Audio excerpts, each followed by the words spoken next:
പക്വതയില്ലായ്മ കൊണ്ട് നമ്മൾ ചില അബദ്ധങ്ങളിൽ ചെന്ന് ചാടിയാൽ നമ്മൾ ആ അബദ്ധത്തിൽ നിന്ന് എത്രയും വേഗം മറികടക്കാനായിട്ടാണ് ആഗ്രഹിക്കേണ്ടത്, ശ്രമിക്കേണ്ടത്. കാരണം പക്വതയില്ലായ്മ കൊണ്ട് നമ്മളെടുത്ത തീരുമാനം അബദ്ധമായിരുന്നു എന്ന് മനസ്സിലായാലും ചിലർ അതിൽ നിന്നും പിന്മാറാൻ ആഗ്രഹിക്കുകയുമില്ല, ശ്രമിക്കുകയുമില്ല.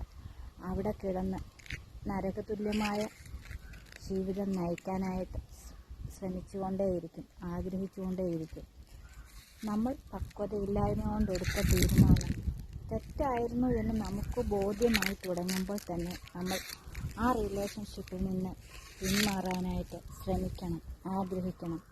കാരണം മറ്റുള്ളവർ എന്ത് വിചാരിക്കും എന്ന കാരണത്താലായിരിക്കാം ചിലപ്പോൾ അവിടെ നിന്നും നമ്മൾ അകന്നു മാറാനായിട്ട് ആഗ്രഹിക്കാത്തത്. മറ്റുള്ളവർ പലതും വിചാരിക്കും, മറ്റുള്ളവർക്ക് എന്ത് വേണമെങ്കിലും വിചാരിക്കാം.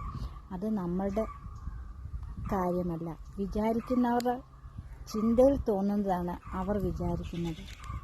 അതിന് നമ്മൾ ഉത്തരവാദിയല്ല. പക്ഷെങ്കിൽ നമ്മുടെ ലൈഫ് നമ്മളെന്ന ഒരു വ്യക്തി മാത്രമാണ് ജീവിച്ചു തീർക്കേണ്ടത്. നമ്മളുടെ അനുഭവം അനുഭവിക്കേണ്ടത് നമ്മൾ മാത്രമാണ്. അല്ലാതെ മറ്റുള്ളവർ കാണുകയും പറയുകയും കേൾക്കുകയും ചെയ്യുന്നത് വിചാരിച്ചിട്ട് നമ്മുടെ ലൈഫ് നമ്മൾ നശിപ്പിച്ച് കളയേണ്ട ആവശ്യമില്ല. ആർക്കെന്ത് വേണമെങ്കിലും എപ്പോൾ വേണമെങ്കിലും പറയാനായിട്ട് സാധിക്കും. മറ്റുള്ളവർ നല്ലതും പറയും, മോശവും